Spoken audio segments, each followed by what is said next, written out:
Começa agora mais uma edição do Jornada, com tudo que é destaque na Justiça do Trabalho.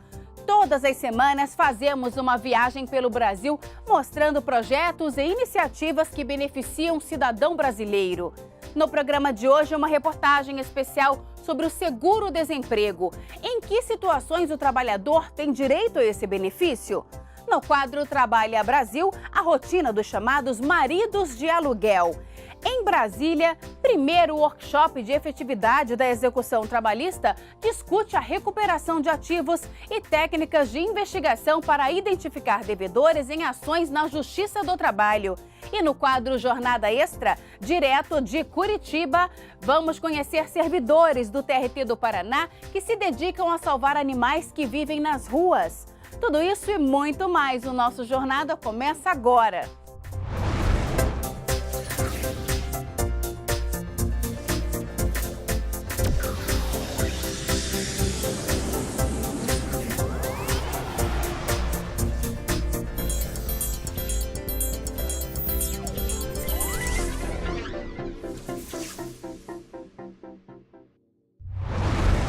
Ser demitido já é péssimo. Imagine quando não se tem previsão alguma de um novo emprego. No Brasil, há um benefício que pode ser a salvação de muitos trabalhadores. É o seguro-desemprego. Na reportagem especial de hoje, vamos mostrar em que situações o empregado tem direito ao benefício, por quanto tempo e em quantas parcelas. Mas atenção, cometer fraude para receber o seguro-desemprego é crime. Um número alarmante: 12 milhões de pessoas desempregadas no Brasil. O Matheus é uma delas. Demitido há pouco tempo, ele trabalhou em um escritório de advocacia durante 3 anos e foi surpreendido com a demissão. No meio do ano passado, tiveram alguns boatos que teriam alguns outros cortes.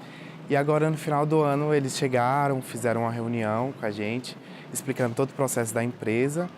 E no final do dia eles me dispensaram, chegaram com a notícia e falaram que iam ter que dispensar pela crise do país, pela reestruturação do escritório, citaram do ano passado. Agora, aí no final do dia eles me dispensaram e já o aviso foi indenizado também. Matheus trabalhava com carteira assinada e agora faz parte da estatística. Mais de 1 milhão de pessoas deixaram de trabalhar com carteira assinada no Brasil somente em 2016. De acordo com a Pesquisa Nacional por Amostra de Domicílios, de julho a setembro deste ano, o número de empregados com carteira assinada diminuiu em comparação ao mesmo trimestre do ano passado. Houve uma queda de quase 4%. Sempre é um baque pra gente, né, ficar desempregado, receber a notícia de que você está desempregado. Tanto é que eu passei 3 anos na empresa, a gente acaba criando um convívio com as pessoas, mas a gente tenta seguir e eu fiquei mais preocupado com as minhas contas, que tinha que pagar aluguel, moro sozinho, então isso que me deixou mais preocupado. Quem trabalhou com carteira assinada e foi demitido sem justa causa tem direito ao seguro-desemprego. O benefício existe desde 1986 e tem como objetivo promover assistência financeira temporária ao trabalhador desempregado para auxílio no próprio sustento e na busca de um novo emprego. O seguro-desemprego foi regulamentado pela Lei 7.998 de 1990. Com a Lei 13.134 de junho de 2015, novas regras para ter direito ao benefício entraram em vigor. Agora, na primeira vez que o trabalhador entrar com o pedido do seguro-desemprego, ele tem que ter trabalhado no mínimo 12 meses nos últimos 18 meses. Se for pela segunda vez, tem que ter trabalhado 9 meses nos últimos 12. Já pela terceira vez em diante, o empregado deve ter recebido o salário de pessoa física ou jurídica por 6 meses. O benefício pode ser concedido durante 3 a 5 meses, no valor de um salário mínimo a até R$ 1.542,24. Tudo vai depender do tempo trabalhado e do valor do salário recebido. Teve um impacto acessório, digamos assim, na própria cultura do trabalhador e no próprio dia a dia dos trabalhadores, já que agora eles sabem que para ter acesso ao seguro-desemprego precisam ter mais tempo de casa ou mais tempo de vínculo de emprego. Então, o eventual trabalhador que trabalhava 6 meses e às vezes já fazia corpo mole ou algo parecido para eventualmente ser demitido e sabia que teria acesso ao seguro-desemprego, mudou ou deve mudar a sua conduta, já que agora houve ampliação desse prazo. Então, indiretamente, sem dúvida, essa alteração legal pode ter efeitos no dia a dia dos trabalhadores em geral. Atualmente, existem 5 modalidades para o pagamento do seguro-desemprego. Além do trabalhador formal, o empregado doméstico pode receber o seguro por 3 meses, desde que tenha sido demitido sem justa causa e trabalhado 15 meses nos últimos 24 meses, além de ter no mínimo 15 recolhimentos ao Fundo de Garantia por tempo de serviço como um empregado doméstico. E a gente ainda tem uma outra hipótese, que são os trabalhadores que são resgatados de um regime de trabalho forçado ou aqueles que foram submetidos à condição análoga de escravo. Há ainda a possibilidade de o trabalhador com contrato de trabalho suspenso em conformidade com o acordo coletivo de trabalho receber o benefício. Para isso, deve estar matriculado em curso ou programa de qualificação profissional oferecido pelo empregador. O pescador profissional que exercer a atividade de forma artesanal também tem direito ao benefício no período de proibição da pesca para preservação das espécies, conhecido como defeso. Para ter direito ao benefício, é necessário levar os documentos pessoais, além do termo de rescisão de contrato de trabalho. Atualmente, o serviço deve ser agendado por telefone. O saque do seguro-desemprego é feito com o cartão cidadão. Para qualquer trabalhador, o seguro-desemprego é cancelado assim que o empregado conseguir outra renda, seja com carteira assinada ou não. Ela só pode receber o seguro-desemprego se ela comprovar que ela não possui renda para o seu sustento próprio de sua família. A partir do momento que ela tem uma renda, seja ela formal ou informal, automaticamente tem que ser cancelado esse benefício. Então, ele não pode receber nada por fora, seja como autônomo, seja como eventual, e continuar recebendo o seguro-desemprego. Então, isso é proibido. Se o trabalhador obtiver outra renda ou emprego, deve comunicar ao programa para que deixe de receber as parcelas do seguro-desemprego. Caso contrário, poderá estar cometendo fraude. Outro tipo de fraude ocorre quando o trabalhador faz um acordo com o patrão para ser demitido, abrindo mão de algumas verbas trabalhistas em troca do seguro-desemprego. Nos 2 casos, o beneficiado pode ser obrigado a restituir os valores recebidos. Ele vai ter que fazer a devolução dessa quantia, então tem que haver ressarcimento do erário. O patrão que demora a formalizar a demissão, impedindo o trabalhador de dar entrada no benefício, também pode ter que reparar o prejuízo. A Justiça do Trabalho também já julgou a ação movida por uma trabalhadora que teve que restituir o valor da primeira parcela do seguro-desemprego porque havia sido contratado por outra empresa. O caso chegou à Justiça devido ao fato de a contratação ter sido antecipada. Ela alegou que participou do processo seletivo, mas desistiu do emprego. A empresa, no entanto, já havia incluído o nome dela no Cadastro Geral de Empregados e Desempregados, fazendo com que perdesse o seguro-desemprego. Na Justiça, ela pediu indenização por danos morais e materiais. O caso foi julgado na 11ª Vara do Trabalho de Brasília, que condenou a empresa ao pagamento de R$ 2.000 por dano moral e mais de R$ 3.700 por danos materiais. De fato, foi constatado pela, no mínimo, uma imprudência da empresa de fazer os registros formais no CAGED sem que ela tivesse, de fato, sido contratada, anotada a carteira e iniciado efetivamente a prestação de serviços. Para quem conta com o seguro-desemprego até aparecer uma oportunidade de trabalho, uma das saídas encontradas é se especializar. Eu acho super importante porque é um tempo que você tem para se organizar, para você tentar encontrar outro emprego ou até mesmo se qualificar mais para poder colocar outras qualificações no seu currículo. Por enquanto eu vou ficar só estudando, quero me qualificar, quero colocar mais coisas no meu currículo para eu poder arrumar um emprego melhor. Daqui a pouco, no quadro Trabalha Brasil, a rotina dos chamados maridos de aluguel. E ainda hoje, o workshop discute técnicas de investigação para identificar devedores em ações trabalhistas. Nós voltamos em instantes.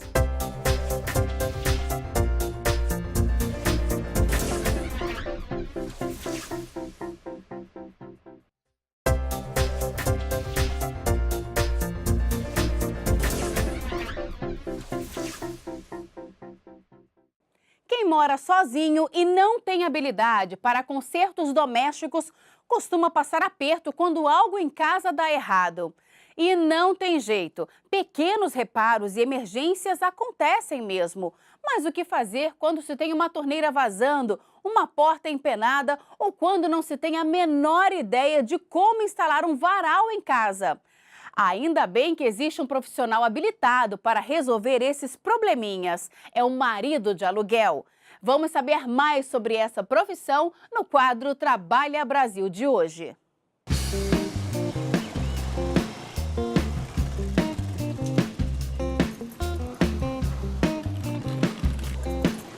Eles fazem dos pequenos consertos uma grande ajuda. Os maridos de aluguel ou reparadores chegaram com tudo nos últimos anos e conquistaram não só as donas de casa, mas clientes de diversos perfis. Eles resolvem qualquer tipo de problema dentro de casa. Torneira vazando, chuveiro queimado, ralo entupido, não tem tempo ruim. Para a sociedade de hoje em dia é uma atividade que vem muito a calhar, porque nós somos hoje pessoas que corremos bastante, o tempo é reduzido e por vezes a própria capacidade técnica para realizar o serviço, como por exemplo a instalação de um ar-condicionado, uma sobrecarga na rede elétrica, é necessário que pessoas que entendam do assunto e que saibam o que estão fazendo sejam chamadas e convocadas para fazer o trabalho. Então, acho que é um nicho de mercado que tem sido cada dia mais preenchido e que tem sido válido, ajudando, na verdade, a sociedade mesmo, esse tipo de serviço. Esses trabalhadores são especialistas em diversas áreas. Têm habilidades de pedreiros, bombeiros, eletricistas, pintores, marceneiros, dentre outros. O André é um desses profissionais multifuncionais. Nós viemos acompanhar o André no serviço aqui na casa do Peniel. Teve alguns problemas na parte elétrica e no ar-condicionado. André, explica pra gente, como é que você já avaliou o serviço aí? Aqui eu identifiquei um problema que estava não fazendo com que os aparelhos funcionassem. O negativo neutro estava desconectado da tomada, ocasionando o problema da tomada. E só pra gente entender, é um tipo de serviço que não dá para qualquer pessoa fazer, tem um risco, não é isso? Sim, todos corremos risco, Precisamos desligar o disjuntor para trabalhar com segurança e fazer o serviço adequado. É um serviço muito comum que você faz esse tipo de serviço aqui? Bem comum. Elétrica e hidráulica são os serviços mais comuns da empresa. Agora ele trabalha como autônomo, mas já passou por diversos ramos até se tornar marido de aluguel. Na verdade, eu comecei trabalhando com informática em uma empresa de um amigo meu e foi onde eu comecei a conhecer essa área de cabeamento, de mão de obra mesmo. E comecei a me interessar. Depois disso eu passei para o CNPq, comecei a trabalhar mais com parte de banco de dados. Aí já não era uma coisa que eu gostava muito, ficar sentado mexendo no computador. Eu gosto mesmo de fazer o serviço. Depois disso eu pedi demissão para abrir meu próprio negócio, que seria o Lava Jato. Tive uma outra oportunidade de abrir uma fábrica de coxinha, eu abri também, e definitivamente comecei a trabalhar com isso, que é a minha paixão, eu não tenho como negar isso. André criou a própria empresa há 2 anos e conta com colaboradores quando o trabalho aperta. Segundo ele, o talento já existia e apenas precisou ser lapidado. Eu sempre gostei muito de consertar, sempre gostei muito de inventar, de criar, de encaixar, sempre gostei muito desse tipo de serviço. E mexer com elétrica é uma coisa que eu sempre gostei, na verdade. Eu gosto desses negócios de mexer com fio, gosto de fazer funcionar, entendeu? E aí a gente acaba descobrindo a nossa vocação mesmo. Cada um nasce com um dom e acredito que esse tenha sido o meu.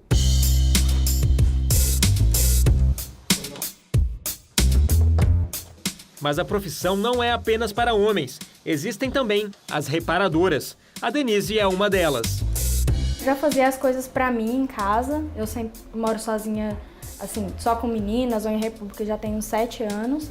E quando as coisas estragavam, eu resolvia, fui adquirindo mais habilidades ao longo do tempo.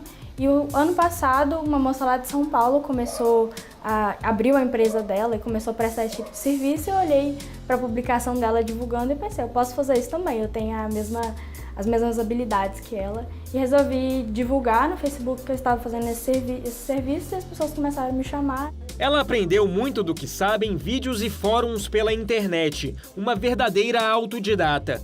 Mas antes mesmo dos primeiros atendimentos aos clientes, Denise foi alertada pelos próprios amigos para questões de segurança.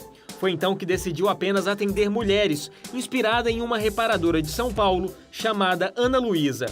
Bom, a primeira vez que eu pensei em prestar esse tipo de serviço, eu fui freada pelos meus amigos e pela minha família por uma questão de segurança. Eu como mulher, vou prestar qualquer serviço na casa de uma pessoa que talvez seja um homem que mora sozinho, etc. Então eu deixei a coisa de lado durante um tempo. Aí quando a Ana Luísa começou a empresa dela, Humana, prestando serviço exclusivamente para mulheres, eu pensei, é um jeito de eu me sentir segura e das minhas clientes se sentirem seguras também. Então eu comecei a prestar serviço só para mulheres. Sempre foi assim, sempre foi só para mulheres. A jovem reparadora mexe com elétrica, hidráulica, instalações, móveis, decoração e, como também é técnica e informática, ainda conserta diversos problemas nos computadores. Agora fica mais prático resolver esses pequenos defeitos em casa que dão muita dor de cabeça. Quem já precisou, ficou satisfeito.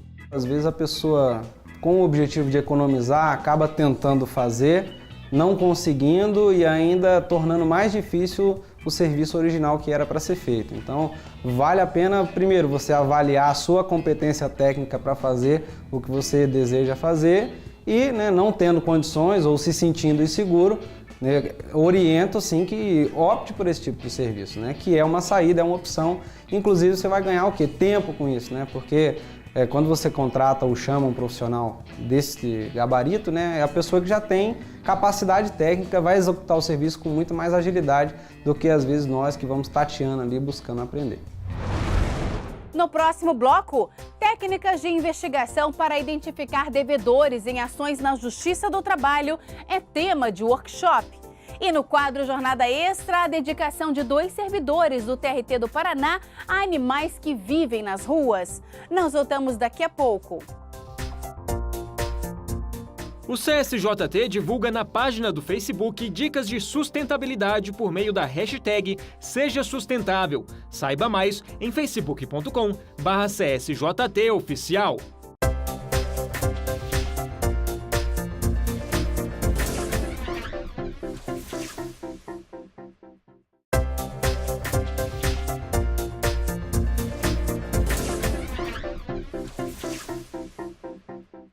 O Conselho Superior da Justiça do Trabalho realizou o primeiro workshop de efetividade da execução trabalhista em Brasília.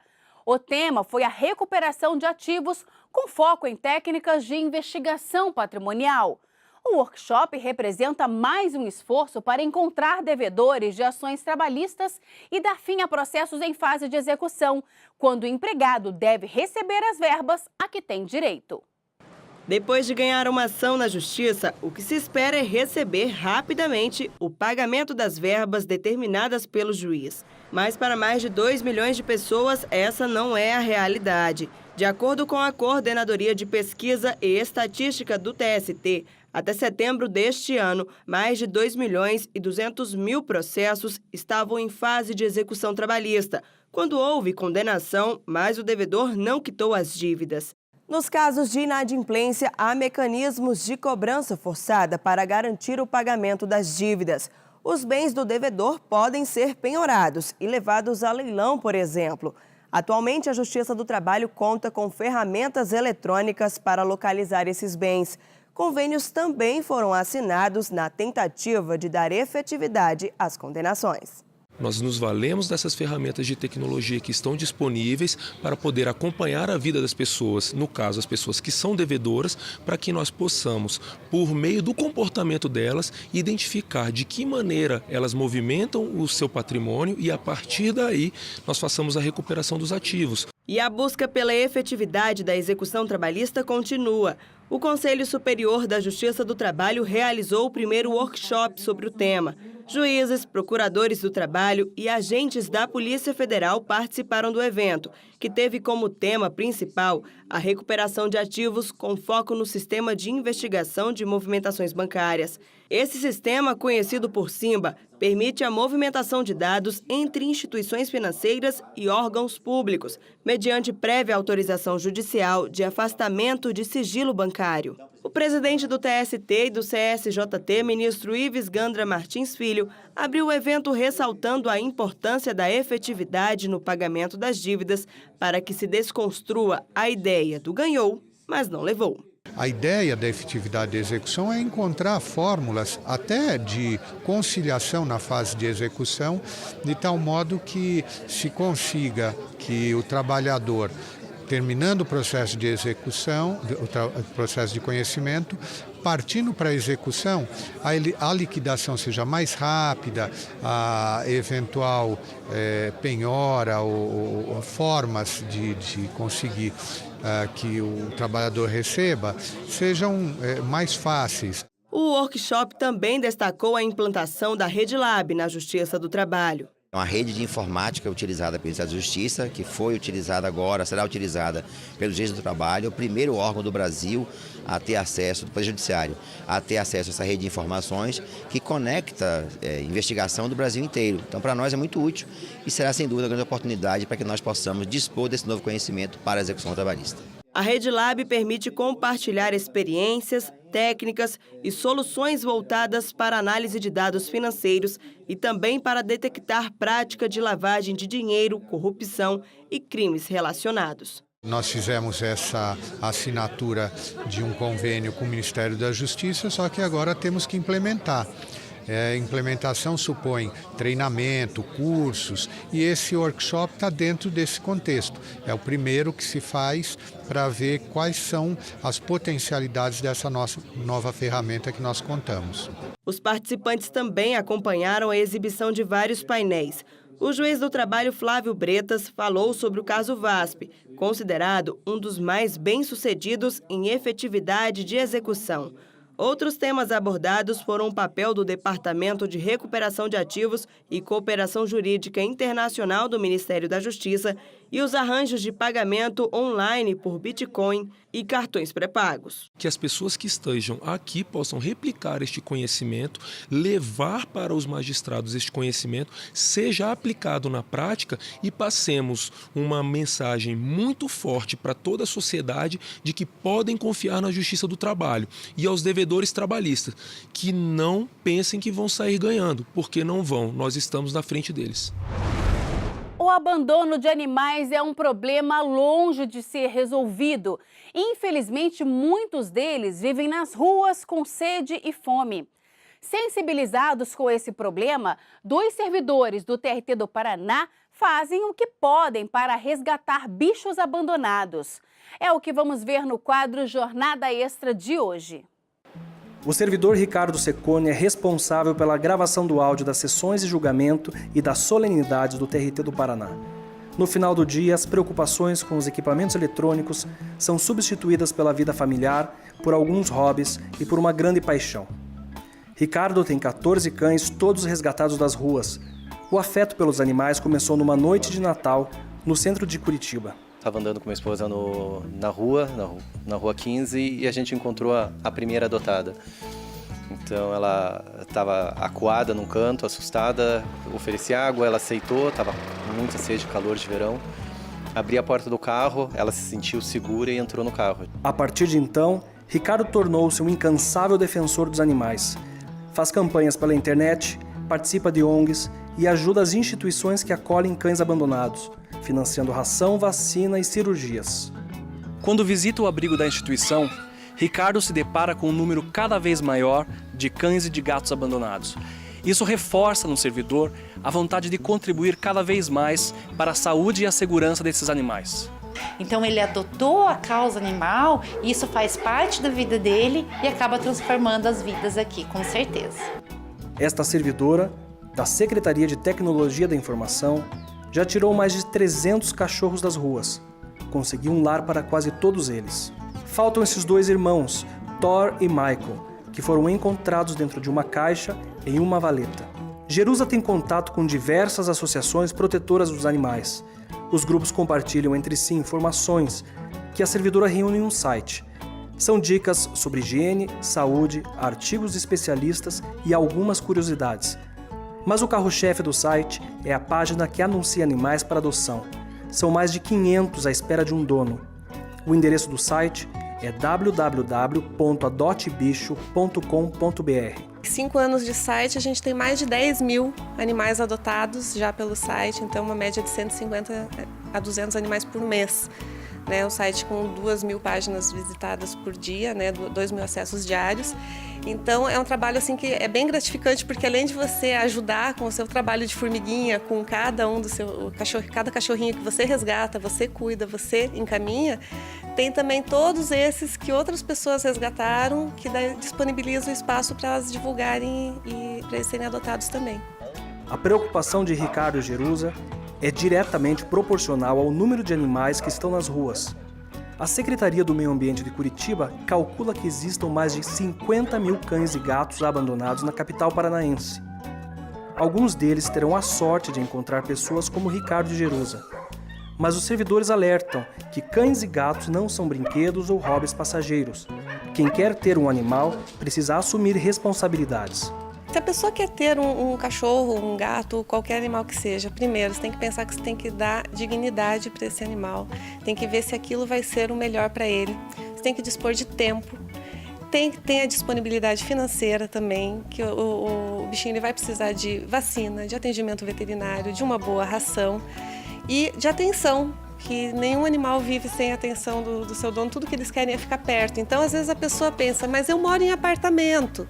E aí ele vai ficar sozinho, mas à noite ele vai ter a companhia humana. Então, às vezes, você retira um bichinho que está num abrigo, que ele vive sozinho lá num canil, e fica, eu tenho dó de deixar no apartamento sozinho o dia inteiro, mas à noite ele vai ter a companhia. É melhor, às vezes, do que um animal que vai ficar no quintal sozinho sempre.